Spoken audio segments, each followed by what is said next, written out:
There's a word you're using all the time that's causing you a lot of unneeded suffering, mostly because you're using it incorrectly. And that word is guilty. You say you feel guilty for canceling plans, guilty for not calling your mom back sooner, guilty for wanting more space in your relationship, guilty for saying no. But the vast majority of the time, what you're calling guilt isn't guilt at all. You've got the wrong label on a very real feeling. And it's that mislabel that's keeping you really stuck. It's keeping you second guessing yourself and apologizing for things you don't owe an apology for. So in this episode, I'm going to tell you what guilt actually is, yes, from the research, walk you through the 4 things people most commonly mistake for guilt, and give you, of course, as always, a concrete process for figuring out what you're really feeling so you can deal with it effectively, because you can't solve the right problem if you've named it wrong. So stay tuned. Welcome back to the podcast. You know who I am, your host, Dr. Abby Metcalf, and I have been talking about this subject for months and months, years and years. Well, I'm Jewish, so of course I've been talking about guilt for a long time. I know the Catholics think you have the corner on guilt, but Jews, we've been doing it longer. Okay, what do you got? What year are we in? 2026. Jews, we're at 5,580, whatever we're at. Come on, we got you. But anyway, I want to brag about how much better we are at guilt than you are. But really, you're using this wrong. It's making me crazy, and we're going to fix it today. So what is guilt then, Abby? Well, it's really one of the most common things I hear, right? I hear people say, well, I just feel so guilty. And I have to tell you that almost every time I have to gently and with love tell that person what you're feeling isn't guilt. It's something else. And once you name it correctly, everything changes. And it's not just one other thing. I want to be clear, but we'll get there. Guilt has a very real definition, and it matters here because guilt is the discomfort you feel when your behavior has violated your own values. That's it. Not someone else's values, your values, what you've said is your values. Now, I know a lot of times we don't know our own values because of the families we come from, but I'll get there too. So it's not about what someone else thinks you should have done. It's not about whether someone's disappointed in you. It's about you, your values, and whether your actions, are aligned with those values. So there's a lot of research out there, as always. And for all you new people, I have to say, anytime I say the research or the great free download for today or anything else, you can find it below the video. If you're watching on YouTube, please like and subscribe if you like the video. I'd love to hear a comment too. And otherwise, you can find it on the website under episodes. Okay. So there's researcher June Price Tangney. I'll do it correctly in the notes. She's my girl. She has spent decades studying guilt and shame. So you want June on your side when you're looking at this stuff. And she describes guilt, as action focused. Clearly, I should have a sip of water. Give me a second here. Okay. She describes guilt as action focused. It's tied to a specific behavior. It feels like tension and remorse about what you did. And here's what's critical. It motivates repair. Real guilt makes you want to make amends. It moves you towards the other person, not away, not with resentment, anger, and obligation. It says in your head, I did something that doesn't reflect who I am, and I want to fix it. And that's actually adaptive. That's healthy. Real guilt is your internal compass doing its job. Okay, it's doing its job. But the thing is that most people probably don't see, I don't think, is that because when I say this, people are shocked. Genuine guilt is a rare emotion. You're like, what? I know, even for us Jews. Genuine guilt is a rare emotion. It only shows up when you've legitimately acted outside your own values. If your values say, be honest, and you lied, right? Does that make sense? You might feel real guilt. Okay? That's what that's about. So what you're feeling when you set a boundary, when you say no, when you choose yourself, when you disappoint someone who had certain expectations of you, that's almost never guilt. It just feels like guilt because it's uncomfortable. And you've trained yourself to think of that discomfort as guilt. You've just brainwashed yourself, basically. And now I can hear you. I know right now. I can hear you. I know. I'm that bossy Jewish mother. I can hear you. Across the globe, I can hear you. Even you folks in Australia and Sweden and everywhere else, I can hear you. But I hear you're saying, but Abby, I value being nice, and disappointing someone isn't nice. Saying no like that when they need me isn't nice. And I'm going to tell you that you're mixing up kindness with approval seeking. I said it. Oh, I said it. Kindness, that's a real value. I like it. It's about how you treat people. You're respectful, you're honest, you're not intentionally hurtful. But being liked or making sure no one ever feels disappointed in you, that's not a value. That's a strategy. That is a strategy to avoid discomfort, to avoid any kind of conflict. You are just being avoidant. If your definition of nice requires you to override your own limits so no one else has a negative reaction, that's not in alignment with your values. That's self-abandonment dressed up as virtue, please. You can be a deeply kind person and still disappoint people, especially when you're living in a really honest way. I can tell you that right now. I'm a fabulous gal. I have issues, but I'm genuinely, I hold kindness in the highest regard. And that means that I say no a lot and have boundaries a lot, because it's not kind when I then feel resentful and angry at that person later and I'm talking crap about them. Yeah, that's not kind. The real question isn't, am I being nice? The real question I want you to ask yourself is, am I being honest, respectful, and acting in integrity within my own limits? Is that what I'm doing? Because your values, they live in your behavior, not in whether someone else feels good about your choices. I know. It makes sense when I say it this way, doesn't it? You're like, oh, wait a minute. She might have a point. So let's talk about the 4 things you're actually feeling. I'm sure there's more, but these are the top 4. When I'm talking to clients and I see the disconnect, these are the 4 that come up the most. The first and foremost is you're absorbing someone else's emotions. And that is the big one. When you do something that disappoints or upsets or angers somebody else, their emotional state doesn't stay neatly inside them, does it? No, you feel it. And because you feel it, you call it guilt. This is called emotional contagion, and it's been studied extensively. I'm going to have so much research linked to this stuff. There's a group of psychologists who study this a lot, and I'll link to all their names in the blog. But they defined it as the automatic tendency. I love this, to synchronize with and absorb the emotional states of the people around you. I love that. The automatic tendency, because you've got it, to synchronize, to sync up. They're in a bad mood, so I'm in a bad mood. They're upset, so I'm upset, right? To synchronize with and absorb the emotional states of the people around you. Your nervous system literally picks up on someone's facial expressions, their tone, their body language, and it starts to mirror them. And that's happening below your conscious awareness. That's the deal. You don't decide to absorb their feelings, right? You just do.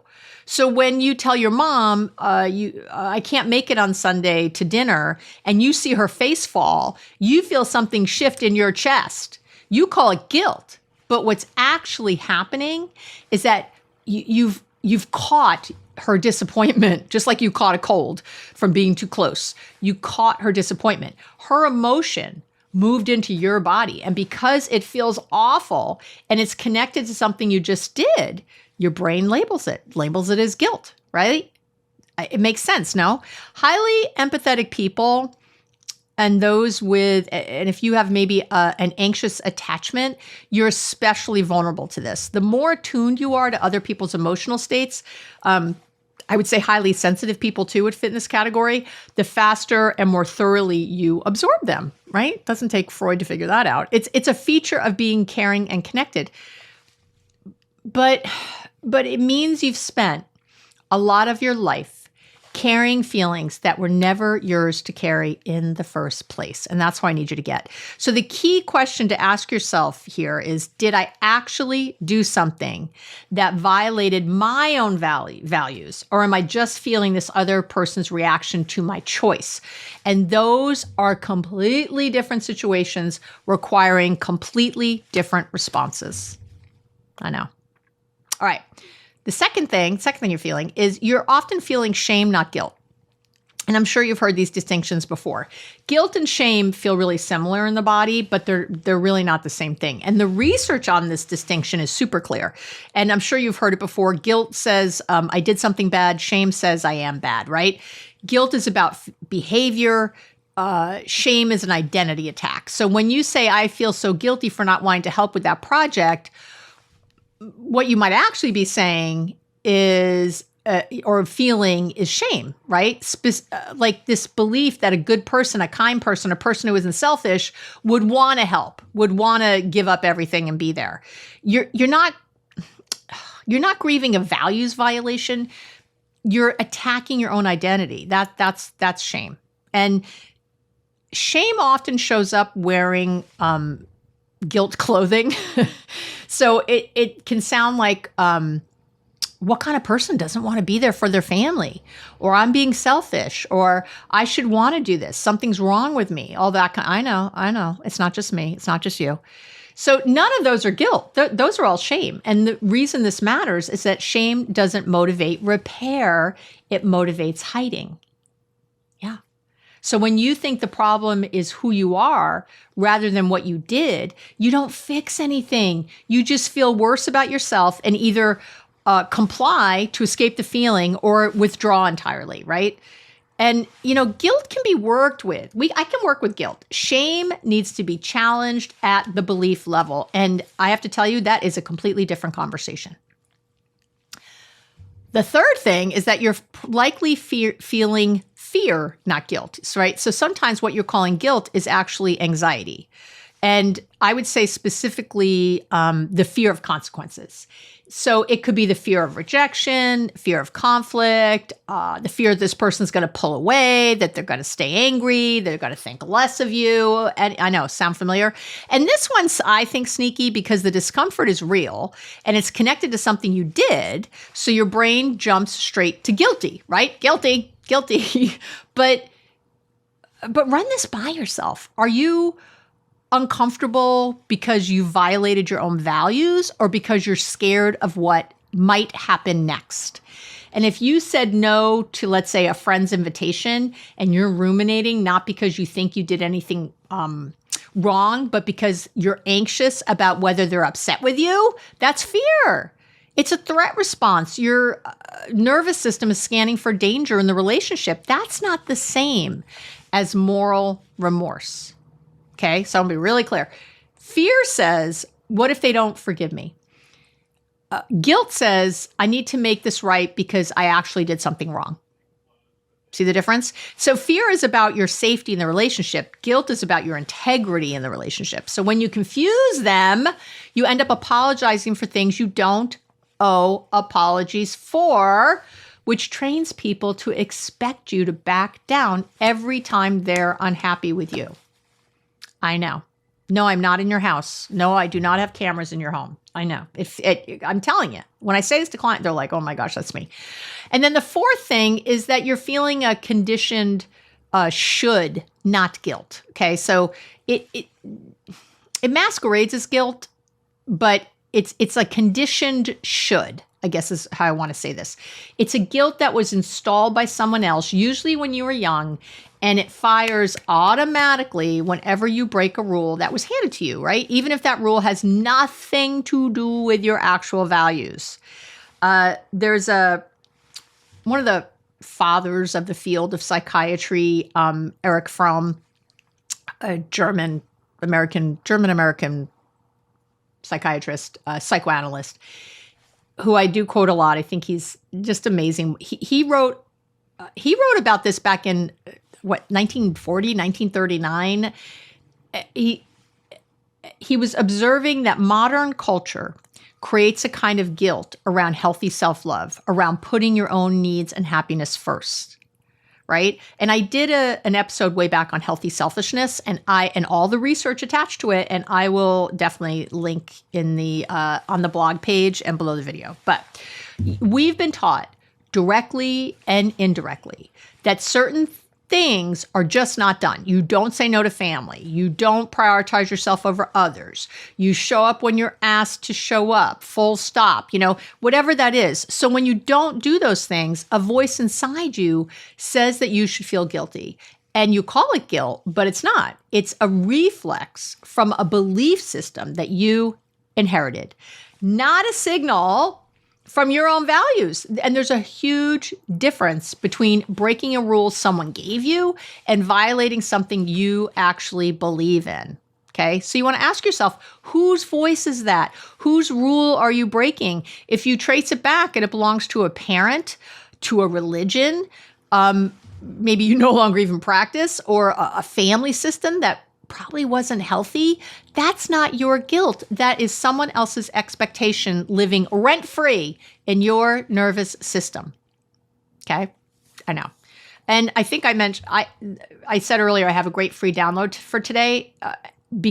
Because this is such a huge issue with so many people, I also have a Therapy to Go bundle, which includes a guided visualization with my melodic voice and all kinds of other work to help you erase your issues with guilt for good. So, and again, I'll tell you what's included at the end, and I'll talk about the free download later too. But it just occurred to me, it's all happening. But let's get to the 3 steps. So as you know, I always have a free download and more, and you can go deeper, but I'm always going to give you the answers in these episodes, and I will never stop doing that.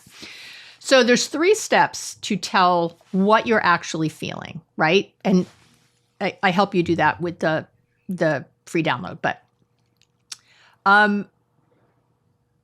so you've got these 4 imposters, right? You have emotional contagion, you have shame, fear, and these conditioned shoulds. And I'm going to give you a 3-step process to figure out which one you're dealing with so you can respond to what's actually real, right? That's the name of the game. So step 1 is to really name it with precision. That's your first step, is to stop. You got to stop at I feel guilty. Usually you stop there, right? And you need to push further. You have to ask yourself, what is this feeling actually about? Not the story around it, the actual feeling in your body and what it's pointing to. Okay? Yeah.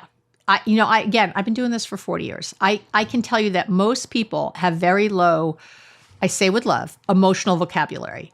You got, what do you got? You got happy, sad, angry, and guilty.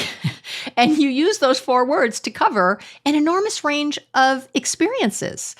There's a woman named Lisa Feldman Barrett, I think is the last name. She's done a ton of research on what she calls emotional granularity. That's getting down to the granules, right? And her research shows that the more precisely you can name what you're feeling, the better equipped your brain is to regulate it. I know. So it's real. So name it correctly. Naming it correctly isn't a small thing. It's not. It's the whole ball game. You have to be able to say exact. So just, if you only have the 4, it's a problem. So I want you to try swapping, I feel guilty. Again, for more accurate language. Do you feel anxious, embarrassed, worried about the relationship, sad that you disappointed them, ashamed of yourself? Each of those is a different feeling with a different source and different solution. So, and actually, you know what? I'm going to write it down. Hold on. Feeling list. I'm going to add to the Therapy to Go bundle a feelings list to help you with this. Just saying that. I just occurred to me right now. But anyway, I'll talk about that later. And yeah, right here, I'm going to mention mindfulness again. Shut up, Abby. No, I'm not. It's critical because you can't name what you're feeling if you haven't stopped long enough to actually notice it, right? You have to know what you're feeling. Again, free mindfulness starter kit I have. If you're not practicing mindfulness, it's time, right? You need to do the work. And I'm going to say this now. I will say this now. The free download for today is, I'm calling it, Is It Actually Guilt? So it's a quick diagnostic to name what you're really feeling. Okay, so That's what that is right there. But that's step one. So if you want to go deep on step one, get the free download. Step two is to run the guilt test. So once you've named the feeling more precisely, you need to run it through really what I'm calling the guilt test. So you want to ask yourself two questions. Okay, so it's two questions. Did I actually do something that violates one of my values, not someone else's values, not a social rule, mine? That's question one. And question two is, if yes, do I generally want to repair it or make amends? Okay. So if the answer to both of those is yes, you might be dealing with actual guilt. Okay, great. That's information. Lean into it, make the repair, move forward, and you're done. But if the answer to either of those is no, what you're feeling is I think probably one of the four imposters. You're absorbing someone's emotion. You're in shame. You're scared. You're reacting to an old condition rule, something like that. And none of those require an apology or for you to capitulate or anything else. I want to tell you that right now. All right. Step three is to respond to what's real. So once you know what you're actually feeling, you can respond to that instead of reacting to a mislabel, right? If it's emotional contagion, your job is to acknowledge the other person's feelings without taking them on. Okay, that's all. That's what empathy is. I can see you're disappointed, and I'm still not going to be able to do that, to make it, whatever. Right? Always use and in there. Their feeling is real. It's just not yours to fix. That's what it is. If it's shame that you've identified, the work is to challenge the belief underneath it, right? What's the story you're telling yourself about who you are? Is it actually true? Because shame only has power when you believe the indictment, right? If it's fear, you got to ground yourself in this relationship's actual track record rather than the worst case scenario your brain is projecting. Most relationships can handle a no, right? They can handle it. And if they can't, that gives you a lot of information. And if it's a condition should, right? If it's the fourth one, you want to name the rule and decide deliberately whether it's one you actually want to keep. You're allowed to update your operating system, and I hope you do often. And in all four cases, as you can see, the answer isn't to apologize. It isn't to backpedal or override what you actually need. Isn't that amazing? The answer is to stay grounded, stay kind, respond from your real values, not from a mislabeled feeling. That's the bottom line. Okay, so let's wrap up. So here's what I want you to take away from this today. Guilt is real. It's real. It's useful. And it shows up when you've genuinely violated your own values. But most of the time, what you're calling guilt is something else. It's someone else's emotion landing in your body. It's shame attacking your identity. It's fear about the relationship, or it's an old conditioned rule someone installed in you years ago. And none of those things requires you to shrink, to apologize, or to change course. They require you to get curious. They require you to name what's actually happening and respond, I hope, from a really clear, grounded place, right? That's what we're talking about today. And I say with love, I really want you to start to go a little deeper with all this, because this mislabel is getting in the way of you. It's making you stuck. And it's making it almost impossible to move forward in any healthy way. So as I said, you can get the free download. And if you want to go deeper, my Therapy to Go bundle for this episode is going to give you the whole toolkit, worksheets, journaling prompts, that feelings list I mentioned, to get to the root of where your particular flavor of false guilt comes from, right? So there's going to be a false guilt map, which is kind of a bird's eye view of where it shows up across your life. There's the false guilt worksheet, which is working through a specific situation. So, I'm getting very granular there. There's a Where I Learned to Feel Guilty journaling prompts, and that's going to help you uncover the origin of your false guilt. There's a real guilt protocol, what to do when it actually is real guilt. And I decided it would be great to do a guided visualization for this one. calling it something like setting down what was never yours to carry, something like that. It's just a little guided visualization. Sometimes that really helps people I know, especially if you're listening to the podcast, it's something you like is to listen to something. And like I said, I'm going to add the feelings list. It's a list of every feeling you can imagine, sort of to help prompt you. All of that's $10. It's kind of hard to beat. And I often will tell people it's a great thing if you're in therapy, to bring to your therapist, the work. But if you're not in therapy or can't afford it or can't access it or don't want to do it, this is a great way to really make the changes permanent instead of, listening to the podcast and going, that was great, and kind of moving on and still having the problem, right? I really want you to change. I really want you to change your life. I want you to change the things that are bothering you. I want you to change the things that are keeping you stuck. And I'm trying in every way I can to give you what you need to make that happen. Because that, if you read it on my website, that's my mission. So there you go. So that is today's episode. As always, thank you so much for hanging out with me. Oh, I love you so much. And I'm sorry about the guilt. The guilt sucks. And it's not guilt. So get out of the guilt. Figure out what it is. Let's make some changes. And let's start, really showing up differently, more confident, more excited, more enthusiastic, more lit up in your life and in your relationships. That is definitely what you deserve. All right. Mwah. Love you so much. Have an amazing week. And you and I are going to be together real soon.